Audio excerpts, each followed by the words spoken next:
Thank you, Bill. Thank you all for being here. I know you all have a day job, and taking a day off to be with us here is a testimony of your commitment to energy security.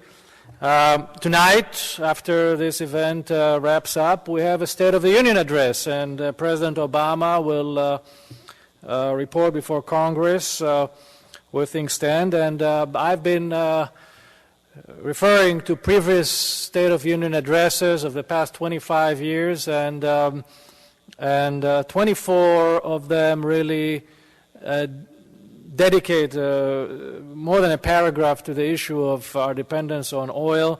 So clearly we've had every president since General Eisenhower talking about the dependence on oil. And, President Eisenhower said that once this country is 20% dependent on oil, we'll find ourselves in trouble. That was in the 1950s, and then all the way up to today, we're still talking about it, and things don't seem to be improving. On the contrary, things seem to be getting worse. In fact, last year we paid, as a nation, more for gasoline than in any other year in history. So you want to ask yourself is, if 10 presidents are talking about a problem and are not able to solve the problem, maybe it's a good idea to go back to the basics and ask ourselves, maybe we're not clearly understand what the problem is. If you go to the doctor and for many, many years the doctor writes a prescription and you take the medication and nothing ever happens, maybe the doctor misdiagnosed the problem. And my main thesis is that the reason we don't get much progress on this issue is because we have not diagnosed the problem correctly. The problem is not our dependence on foreign oil. Think about it. We're talking today, a few months ago there was trouble in Libya. We barely import oil from Libya, but when the riots began in Libya, oil prices went up $25 a barrel. We paid, even though we don't import oil from Libya. We don't import a drop of oil from Iran. Do you think that if there's trouble in the Middle East and the Strait of Hormuz, it will not affect us? It has nothing to do with how much oil we import or not import.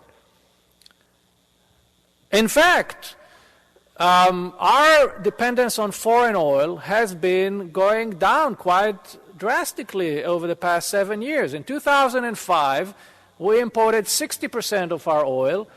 Last year, 2011, we imported only 45% of our oil, according to the Department of Energy. So, we went from 60 to 45. But at the same time that we reduced our dependence on oil, on foreign oil, that is, by a number of barrels is equivalent to 3 times what we import from Saudi Arabia, let's look what happened to our economy over the same period of time.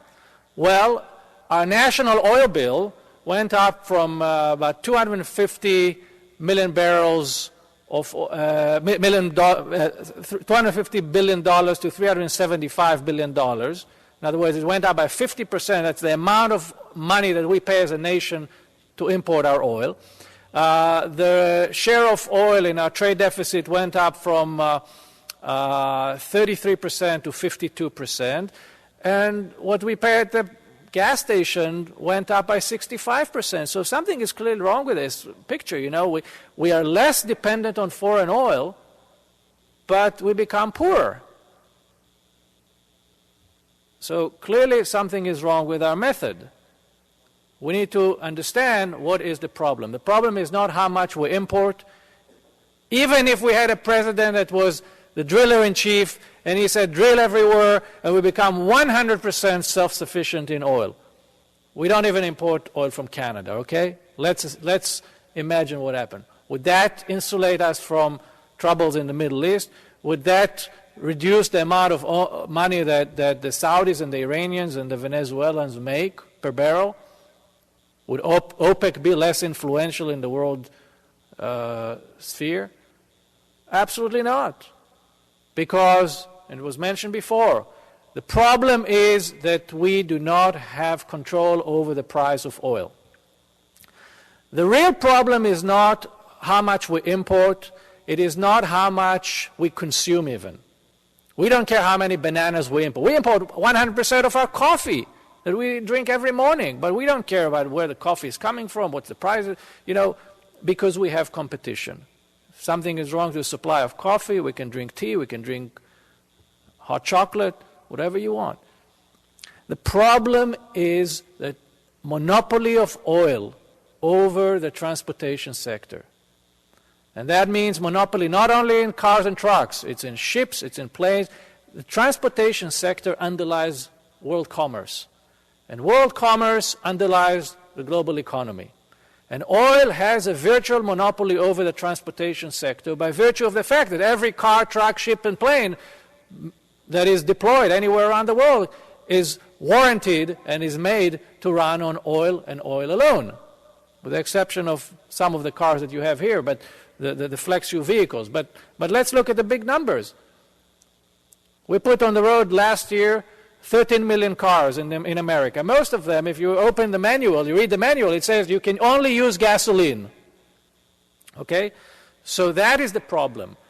And when we looked at this challenge of this monopoly, we realized that we've been there before as humanity. We had a similar situation in history, not that distant history, when the world was dependent on a very different commodity, and we wanted to see how the world dealt with this dependency. In this book, Turning Oil into Salt, that I'd be happy to sign later at booth number 40, we describe basically the same pathology. For the entire human history, salt had a monopoly over food preservation. Salt, because of this monopoly, underlied world affairs. Countries used to go to war over salt. Colonies were built around who has salt. There was a whole subtext to foreign relations that had to do with the politics of salt. Salt had the same power that oil has today. Just like salt used to dominate food preservation, oil today dominates transportation. So we have a very similar situation here. And if you remember, even the word salary comes from the word salt, because Roman soldiers used to get their salary in salt. That's how they were paid.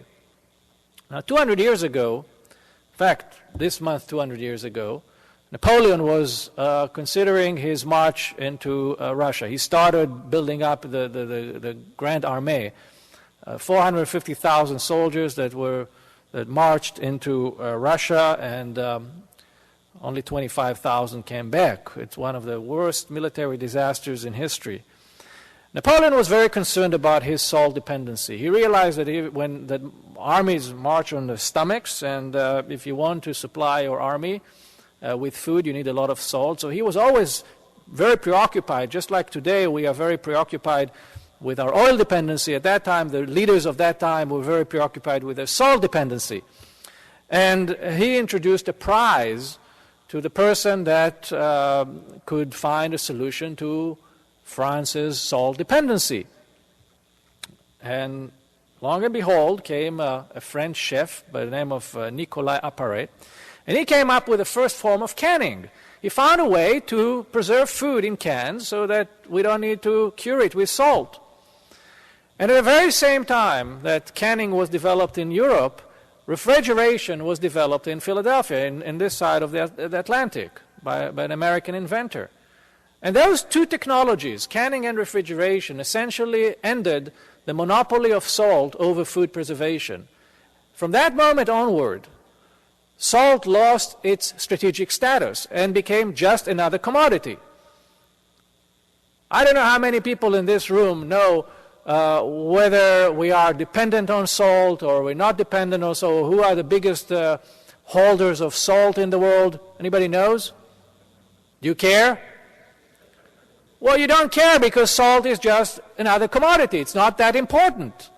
We're not going to send the 82nd Division to take over some salt deposit somewhere, right? And I think that really brings to bear what is the problem that we are facing here. The problem we're facing with regards to oil is oil's monopoly over transportation. And by extension, those countries that enable the monopoly are the countries that control the world economy. And those are the countries of OPEC. Okay, and let me explain that we have a monopoly on the one hand, over a virtual monopoly, and somebody called it before the federal gasoline mandate. I agree with this characterization, and that's exactly what we have today. But it's much worse than that, because on the one hand we have a monopoly, but on the other hand we have a cartel. And I want to tell you a little bit about what this cartel has been doing, because in this book, Turning Oil into Salt, we looked at the history of the activities of this cartel and how for decades they have been manipulating oil prices and by restricting the amount of oil that they pour into the market. OPEC controls today 80% of the world's known conventional crude reserves. 80%, 80. But they only produce about 1/3 of the world's production. So the folks that have 80% of the stuff only produce 1/3. And the folks that have 20% of the stuff produce the remaining 2/3. So clearly there's something wrong with the balance here. The other thing that is happening is we notice that OPEC always responds to what we do with regards to our energy policy.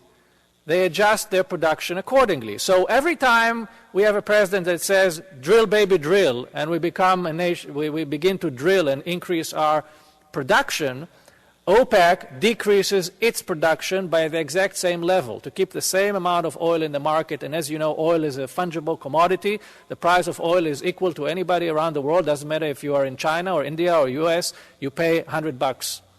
You don't get a discount for sitting on a pool of oil, okay? So oil, have to remember it, it's a fungible commodity. Now, as I said, we drill more, they drill less.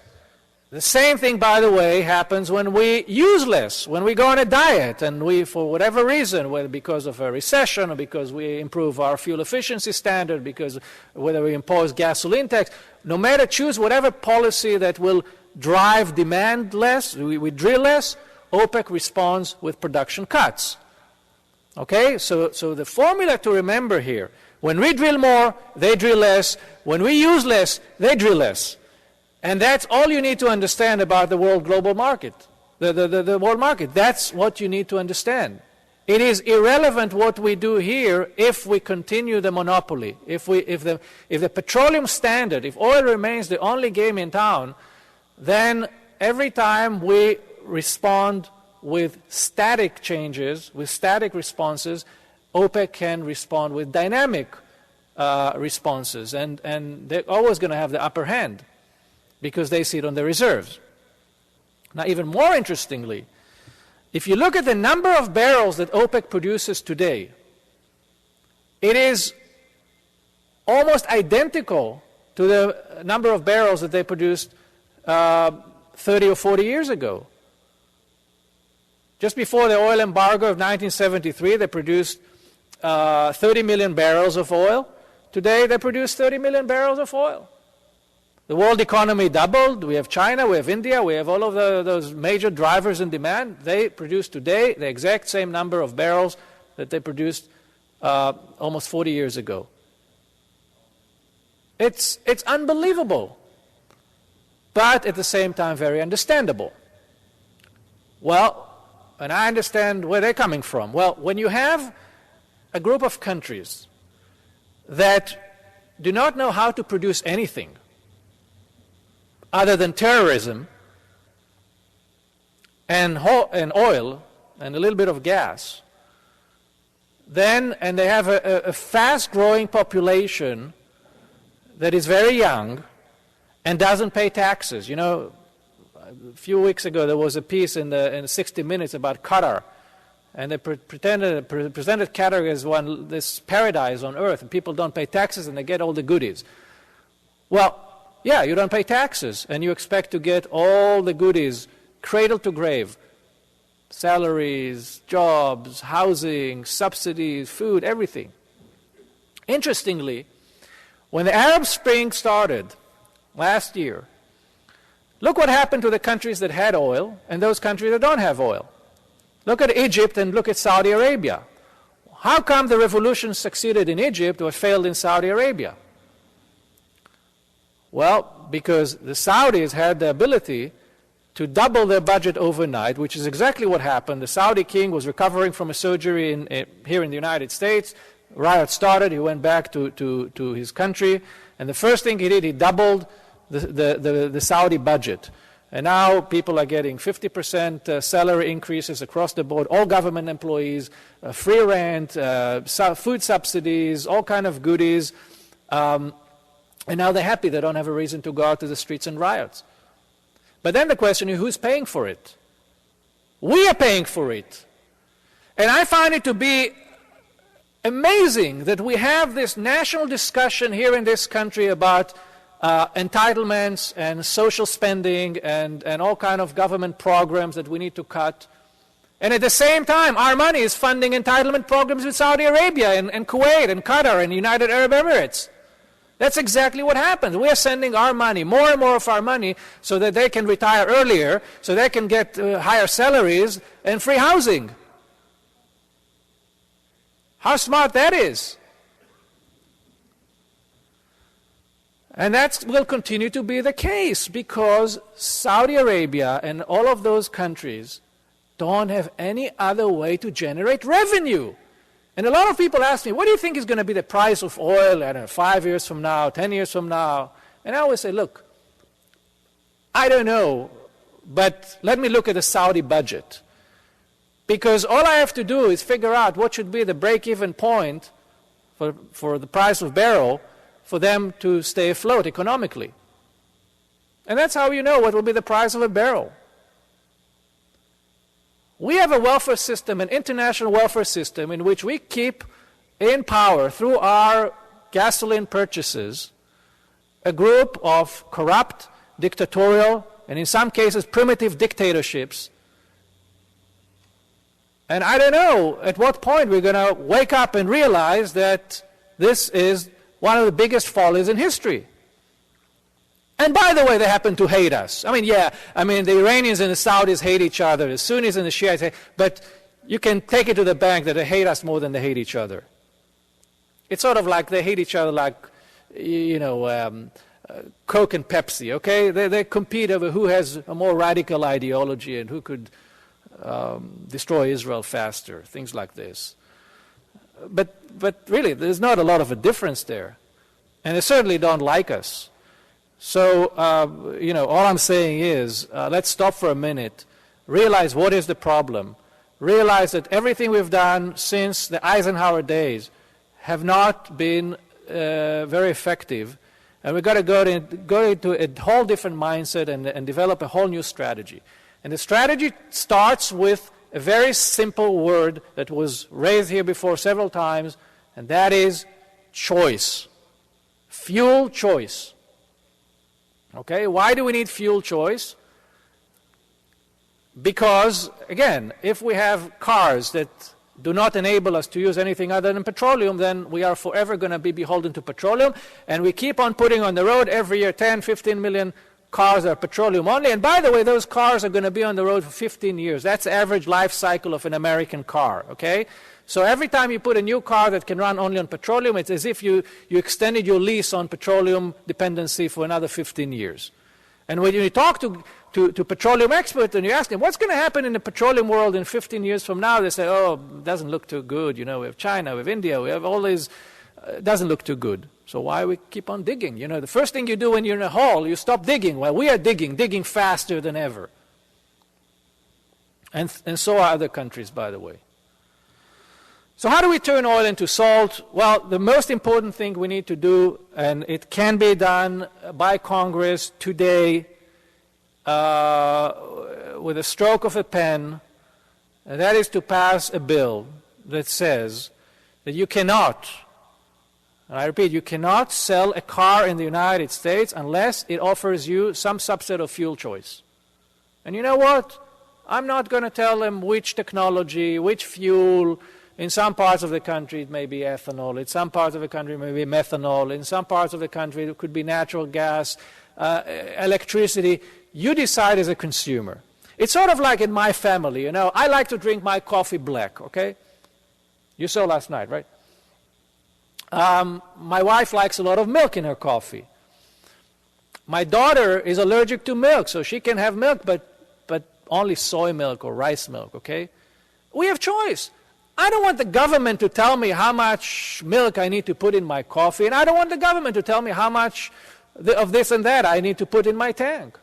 Let me decide, based on my economic conditions, based on my political proclivities, based on my environmental preferences. Let me decide. But give me the platform that enables me to make those choices.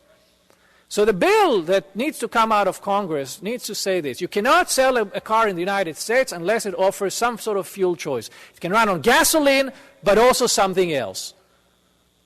And there is a bill like this, happens to be today pending before Congress. It's called the Open Fuel Standard Act. It was presented before the Senate. It was presented before the House. Now, in the House, we have some members of the Iowa delegation that are on board. Not all of them are on board. At least two that come to mind that are not co-sponsors of the bill. And in the Senate, not one of the Iowa senators is on board. So I just saw Chuck Grassley here before talking about nuclear power. What does nuclear power have to do with oil? I don't know. We don't produce electricity from oil. We haven't done it for 30 years already. Why are you not on the bill? If you see Senator Grassley or Senator Harkin, that's the question you need to ask him. Why are you not a co-sponsor of the Open Fuel Standard Act? And one of the problems that happens, and I spend more time than I want to and care to on Capitol Hill, I think they all have their own bills. I have my bill. My bill is better than someone else's bill. And the result, we have lots of bills that never make it to the president's desk. And they all want to say that my bill is the one that... But the point is, the Open Fuel Standard Act is a two-page bill. It's a very short bill, very simple bill, a bill that doesn't cost taxpayers $1, okay? That's the beauty of it. It doesn't cost taxpayers anything. It doesn't ask for grants. It doesn't ask for subsidies. It doesn't ask for... All it asks is for free market to begin to correct itself. We have, for many years, whether intentionally or unintentionally, we're not going to go into the history of this. My next book is going to deal with a little bit of how we got to where we are, but we are where we are. And we have to begin to correct it. Now, when I see the vice chairman of GM standing and publicly admitting that it cost them only $70 to make a car flexible fuel, and Congress doesn't say, okay, if that's what it cost you, then let's make it into a law, and now you make it a standard feature in every automobile that you sell, just like you have a seat belt or an airbag or a rear view mirror. Why not make it a standard feature? If it only costs $70, and they say, oh, we don't like mandates. That's their... Now, well, they just accepted a 54 miles per gallon mandate on fuel efficiency. They just accepted a year before a mandate to put rear-end cameras in every car that they sell. So how can you say that you are not willing to accept a mandate that requires a $70 adjustment to the cost of a car? At best, by the way. I think it doesn't even cost that much because my friend Robert Zubrin has been tinkering with those cars, and he realized that essentially all you need is some rings that cost 50 cents each and some adjustment to the algorithm, things that really don't cost that much. So you want to ask why they're opposed to it. Well, I really think that the reason that they're opposed to it, the automaker, is because today they have a situation in which they get fuel efficiency credits for putting flex fuel cars on the road. And what happens is that They make, if you look at the flex fuel vehicles that they're selling today, you see they're all 5-liter engine, 6-liter engine, big cars. Because that's how they crop the efficiency credits. So they think, okay, if it becomes a standard across all of the models, across all of the vehicles, this loophole is going to be taken away from us, and then we're going to have to invest more money in very expensive technologies like hybrid, like things that cost a lot of money to meet the efficiency standards. So I think that if my theory is true, I think we can reach some accommodation. I think we need to begin to negotiate with them, and I think we need to pass this Open Fuel Standard Act, mobilizing all of our friends in Congress and all of the people that have been traditional supporters of the biofuels industry, and get it done. Because quite frankly, when I talk to politicians, they, not supporting the Open Fuel Standard Act, not supporting is the biggest gift you can give to OPEC. You essentially hand a gift to the oil cartel by aiding and abetting their monopoly so they can coast into their future and keep on extracting our money to feed and spoil all their unproductive people. Now, in the same breath, I want to tell you this. Some of you know me, and you know that I've been a very committed friend of this industry. And in this spirit, I want to speak candidly here and take it in this spirit. Look, the industry has suffered major PR setbacks in recent years. One thing that I discovered, that every time the price of oil goes up and there is more demand for alternative fuels, it's the exact time that the industry faces the most fierce and vicious attacks. And the lies and accusations and myths that are being spread and proliferated. So there's a clear correlation.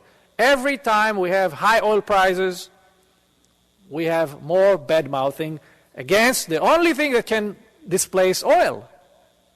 I mean, you'd think that when the house is on fire, the fire brigade gets, all the compliments. No, when we are the only people that can really sort of put some cold blanket on the price of gasoline, at that time we see all the most vicious campaigns against ethanol, about ethanol starving the poor, ethanol this, ethanol that. Ethanol was behind the assassination of Kennedy. Ethanol is behind climate change. Ethanol is responsible for all the evils of the world, right? I just had dinner in Florida the other day with an investment banker, and I said something about ethanol. He said, I hate ethanol. I said, why do you hate ethanol? What did ethanol do to you? I hate it. And then you have the discussion, why and all. And you see, he doesn't really know anything about ethanol. He doesn't really have strong views about the fuel and its properties. But ethanol represents to him something that he hates about Washington. That's a psychological analysis of behind a lot of this. So I think that very soon we're going to have high oil prices again. Whether it's going to be because trouble in the Gulf, a collapse of the euro, I don't know what. There's half a dozen scenarios that I can run here that could push the price of oil to $150, $200, $250, who knows. We want to make sure that next time around we are prepared with all ammunition, and we're not in a position that we sort of sit there and take the blows and say, oh, let me check, and I'll come back to you 2 weeks from now with some data. We want to be offensive, not play defense all the time. Let me give you an example. This whole food versus fuel fiasco, okay?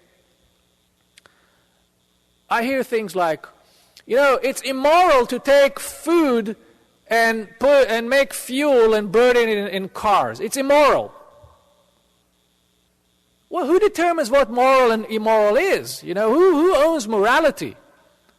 Why is it that it is more moral to take a can of soda that is, we call it soft drink, but in reality it's corn drink. I mean, because corn is the main ingredient after water if you, in a can of soda. Why is it more moral to give your kid a soda drink and make him diabetic and obese than take the same kid to school or to the university? Who decides? But it tells you that when you lose control over the battlefield of ideas, when the other side defines you, you are being defined now. And now you have to explain why you're not what you've been accused to be. And it is extremely important that the next time around, and there will be a next time around, we are far better prepared. I'll give you an example. People talk about ethanol is no good because it takes more energy to produce ethanol than you know this energy balance story. What is the energy balance of gasoline?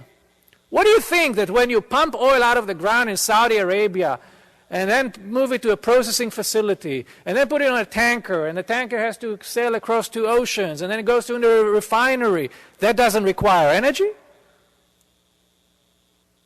Nobody talks about the energy balance of gasoline. Nobody talks about the greenhouse gases cycle and all that stuff. And I'm asking myself, who's behind the scenes? What's happening here? Well, what's happening here that we have an oil lobby that, of course, has its own interests, but we also have a junk food lobby. And the junk food lobby doesn't want competition. It's very simple. And we have a sugar lobby, and the sugar lobby makes sure that the price of sugar in this country is kept twice as high as the world sugar price, because the folks in Florida want to maintain those sugar quotas, because Florida is a battleground state. And as a result, the Nestle's and the Kraft Foods and the Coca-Colas of the world use corn to sweeten our food. And next time you're overseas, take a look at the bottle of ketchup and the candy bar and the soda drink, and you see that they don't use corn syrup, they use sugar. Okay? So every time the price of oil goes up and we use more ethanol, those folks are not happy. They hire the best communication firms in Washington to talk to journalists and explain to them that we starve the poor kids of the world. So we have to redefine this issue. We have to redefine ourselves. We have to change the mindset and go on an offensive and explain the realities of the oil cartel, explain the realities of the need for competition, talk more about the monopoly, talk more, if you want to call it the mandate, the gasoline mandate, this is fine too.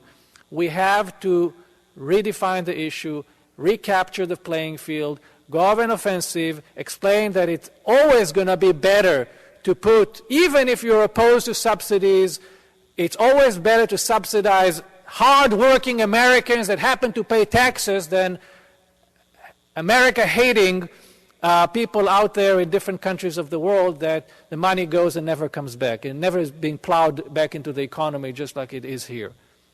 We have to make the case. And gradually we can get a much more favorable hearing, and at that point I think people will come to the right conclusions. But it's not going to happen without each and one of you becoming involved. It's not going to happen on itself. We are all troops in a very large army that has no luxury of losing this battle. I cannot emphasize what is at stake here. What is at stake is no less than the question, who is going to control the world economy in the 21st century? Is it going to be free-loving people, or is it going to be the enemies of freedom? This is what is at stake here. And if we don't turn oil into salt, if we don't do to oil what humanity did to salt, they will win and we will lose. And we don't want this to happen. Thank you.